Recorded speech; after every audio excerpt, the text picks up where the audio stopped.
Bonjour et bienvenue à ce cinquième cours sur les informations chiffrées.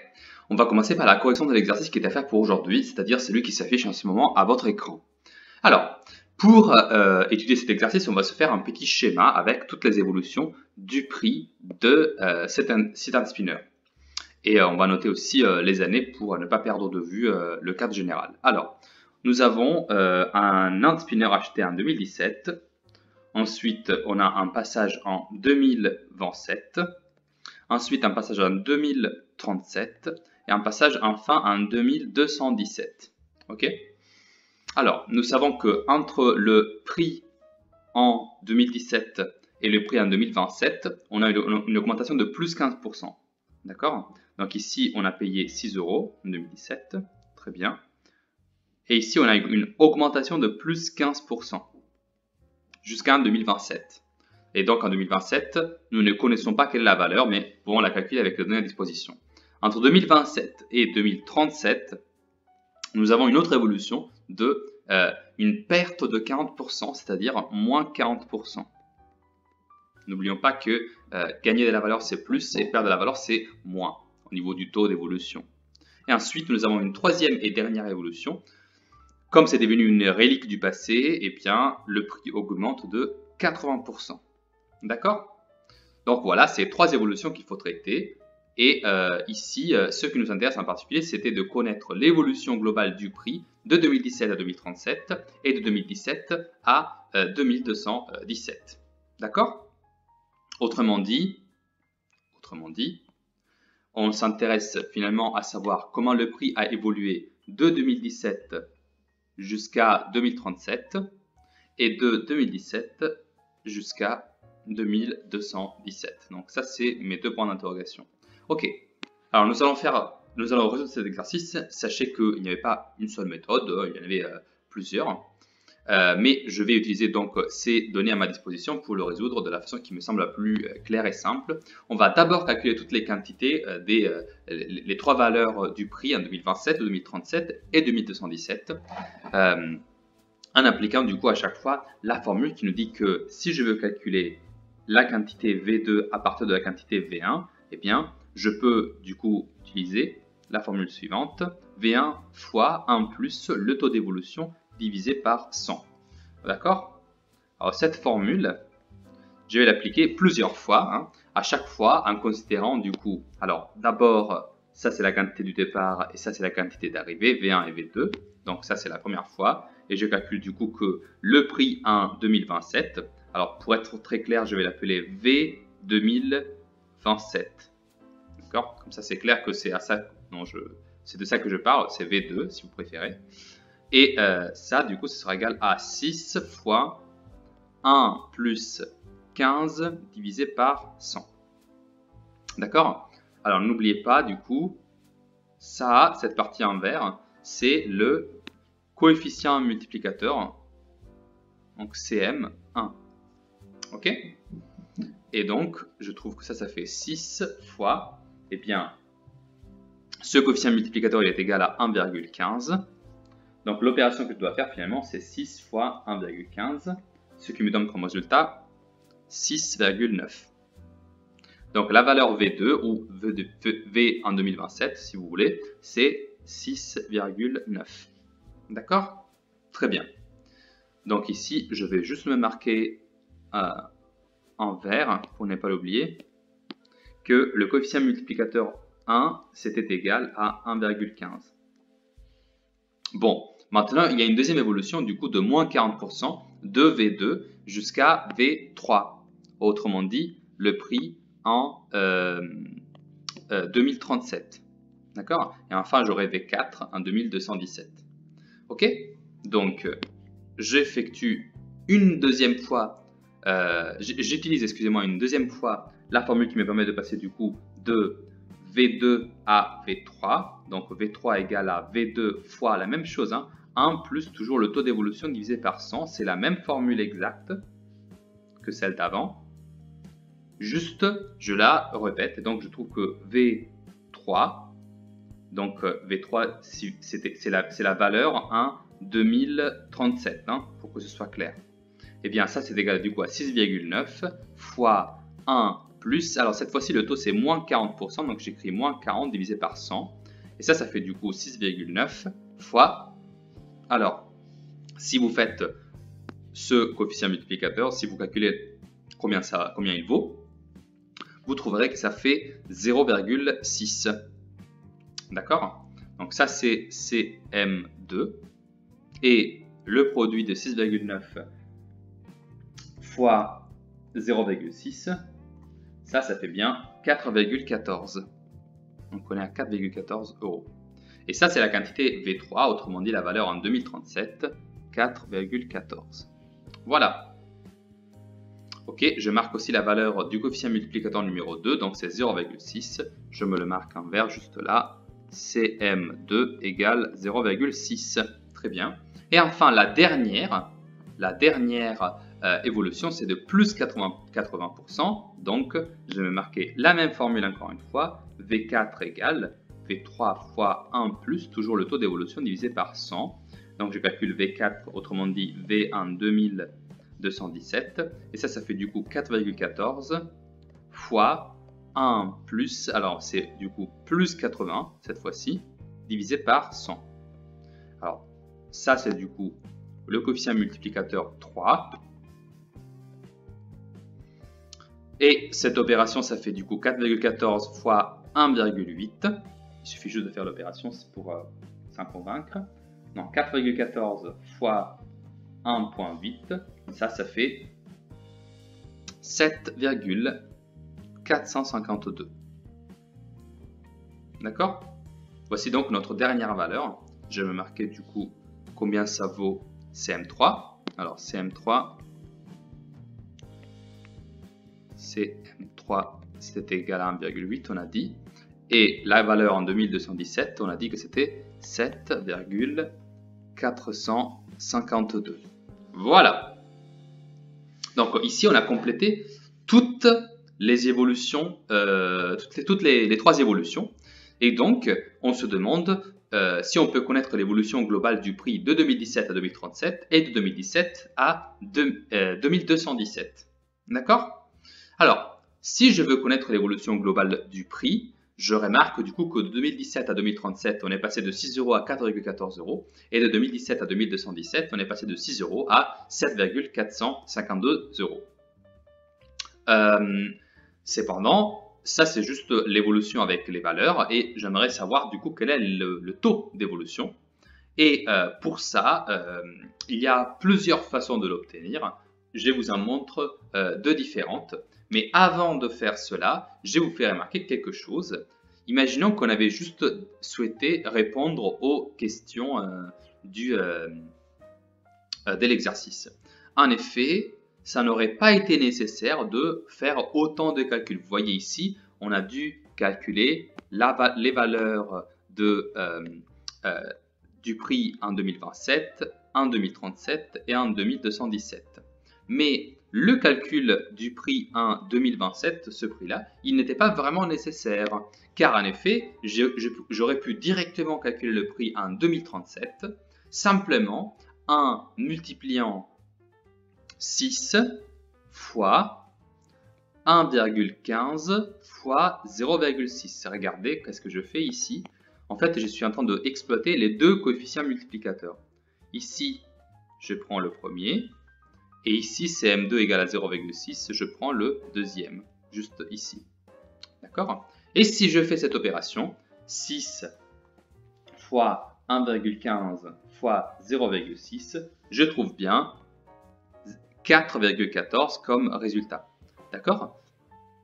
Donc vous voyez, techniquement, je n'ai même pas besoin de passer par la quantité intermédiaire pour arriver à la quantité finale de 4,14. Ok? Ça, c'est important à retenir parce que on n'aime toujours pas de faire des calculs qui sont inutiles, en effet.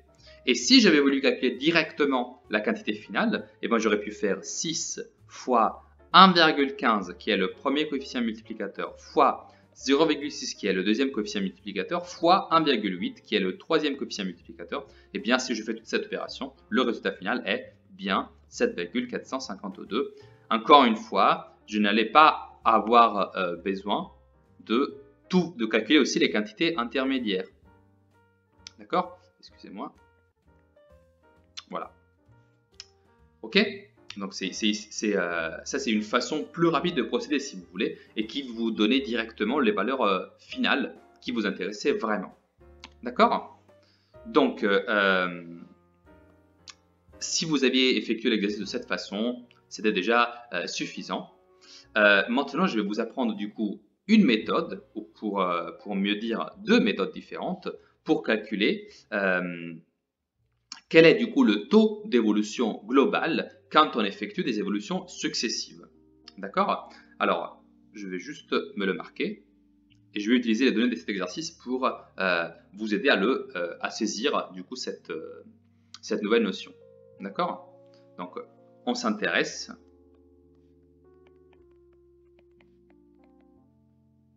au calcul du taux d'évolution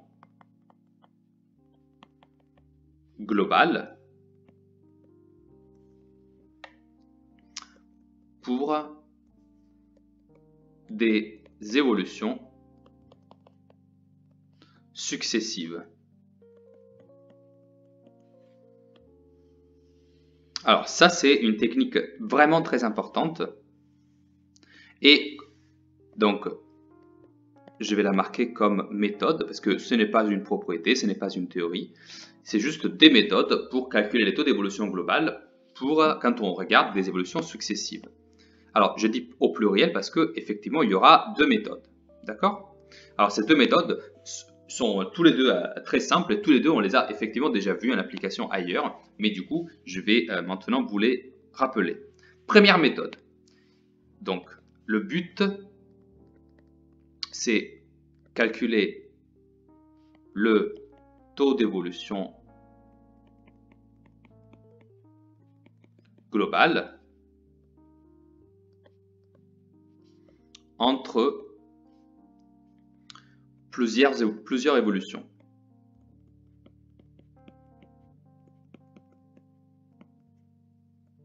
Ok? Alors, imaginons du coup de prendre notre exemple, qui est encore ici présent. Je vais effacer un peu de choses qui ne sont plus utiles. Voilà, on se débarrasse un peu de calcul qui ne nous sert plus pour le moment. Alors, regardons du coup ces évolutions. Ici, on en a plusieurs. Imaginons, comme disait l'exercice, du coup, de vouloir connaître quel est le taux d'évolution de 2017 à 2037. Alors, de 2017 à 2037, moi je sais que le prix, il est passé de... Alors, je vais vous le mettre en rouge. On est passé de 6 € en 2017 jusqu'à 4,14 € en 2037. D'accord? Ça, c'est l'évolution du prix. Eh bien, moi, je veux savoir le taux d'évolution global, du coup, entre 6 et 4,14. Rien de plus simple. Même si au milieu, il y a l'évolution qui passe par l'année 2027 où ça vaut 6,9, moi, en fait, j'ai juste besoin de ces deux valeurs-là. Donc, ce que je fais, c'est que j'utilise la formule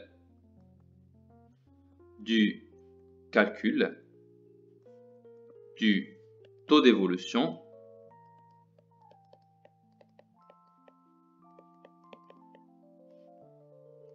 classique, c'est-à-dire celui qu'on a introduit au tout début du chapitre.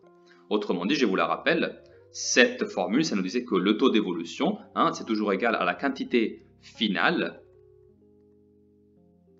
moins la valeur initiale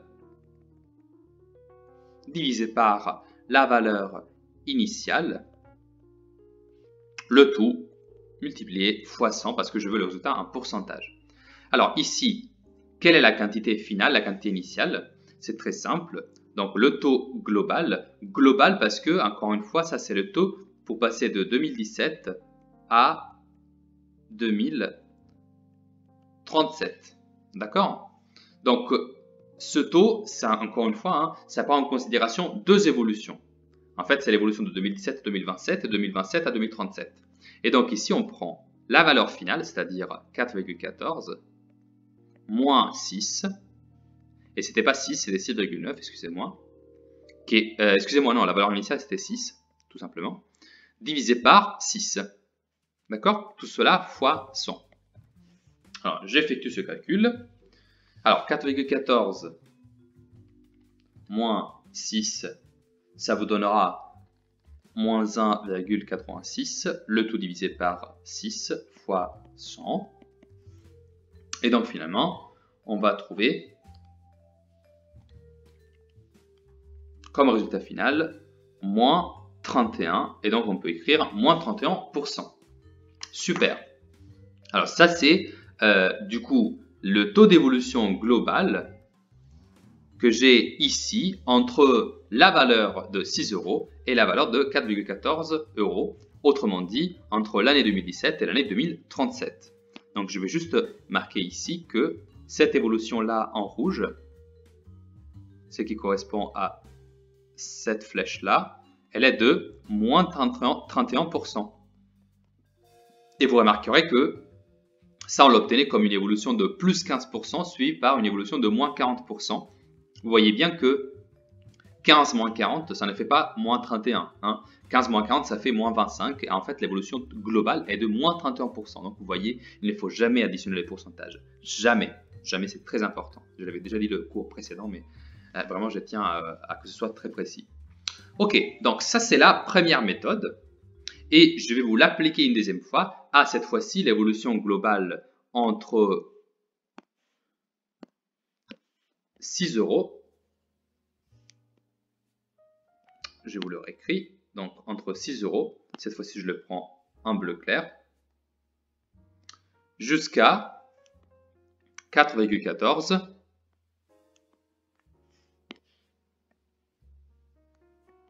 Je le réécris un instant. Donc, cette fois-ci, je vais faire de 6 euros jusqu'à 7,452. Donc, c'est ces deux valeurs-là que je prends maintenant. D'accord? Les deux valeurs en bleu. Alors, si je veux savoir l'évolution globale, du coup le taux d'évolution globale, je réapplique la même formule. D'accord? Donc, cette fois-ci, je suis en train de calculer toujours le taux d'évolution global entre 2017 et 2217. D'accord? Je vous le marque ici pour que ce soit clair. Et donc, c'est 7,452 moins 6 divisé par 6 fois 100. Et ça va me donner encore une fois le taux d'évolution global. Alors, j'effectue cette opération. 7,452 moins 6, ça fait 1,452. Le taux divisé par 6 fois 100. Et donc, on trouve comme résultat 24,2%. D'accord? Du coup, avec le signe positif, ce qui est cohérent parce que la quantité a augmenté finalement. On est passé de 6 à 7,5 à peu près. Donc, c'est normal qu'il y ait une évolution aussi correspondante en positif. Et donc, ce taux d'évolution-là, je peux l'écrire tout de suite, ici par exemple. Donc, on est à plus 24,2% d'évolution. J'enlève le point d'interrogation. Et je parle du coup de cette flèche d'évolution juste ici. D'accord? Donc ça, c'est les deux taux d'évolution de 6 euros à 4,14 euros et de 6 euros à 7,452. D'accord? Donc je fais ces deux évolutions ici. Et ça, c'est la première des méthodes. D'accord? C'est une méthode qui exploite juste une formule que nous avons déjà étudiée. Très bien, ça c'est la première façon. Deuxième façon, vous allez voir, c'est légèrement plus complexe, mais c'est aussi légèrement... En fait, ça nous demande moins de données pour être appliqué. D'accord? Donc, notre objectif est toujours le même. Je me le réécris. Notre but avec la deuxième méthode, c'est toujours de calculer le taux d'évolution global à partir de plusieurs évolutions successives.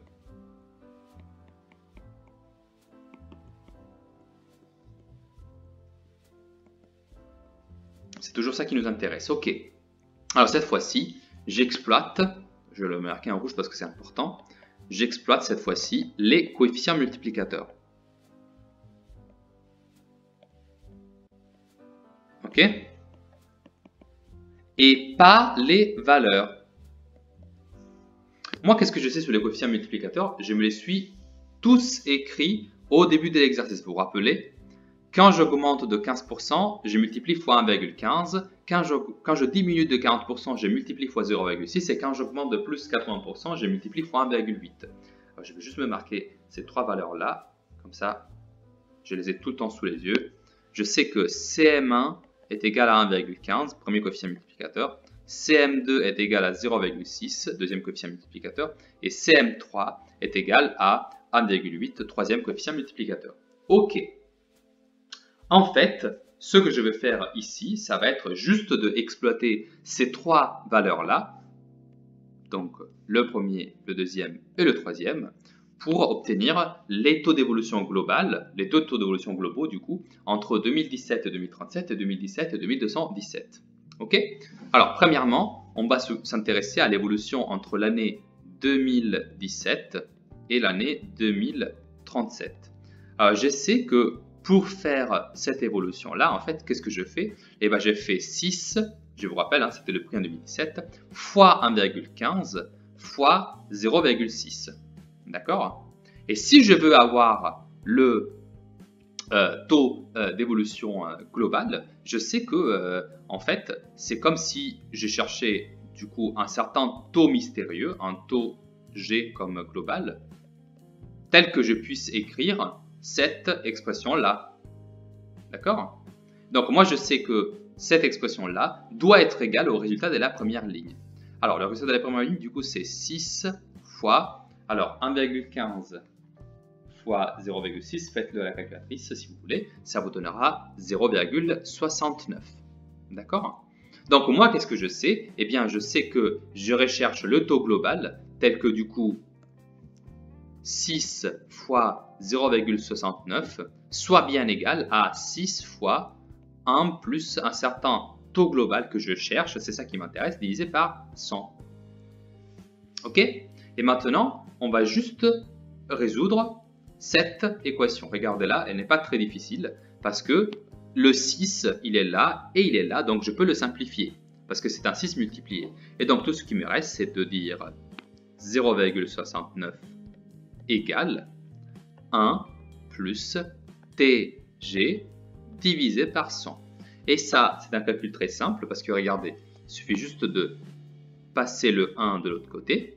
Ça nous fait 0,69 moins 1 égale à TG divisé par 100. Ça fait combien 0,69 moins 1? Eh bien, ça fait moins 0,31 égale à TG divisé par 100.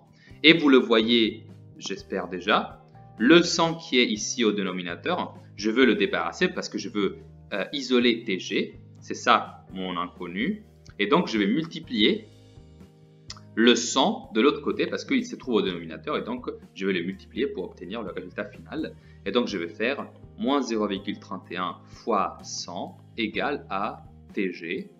Et donc, je trouve que moins 0,31 fois 100, ça fait moins 31% du coup. Et ça, c'est égal au taux global. Et vous voyez, on a trouvé le même résultat qu'avant. Pareil. D'accord? C'est ce qui nous confirme qu'on a bien effectué les calculs. Très bien. Ça, c'était pour l'évolution du coup de 2017 à 2037. Et maintenant, je vais réappliquer la même technique pour passer de 2017 à 2217. Donc, 2017 jusqu'à 2217. Cette fois-ci, quelle est du coup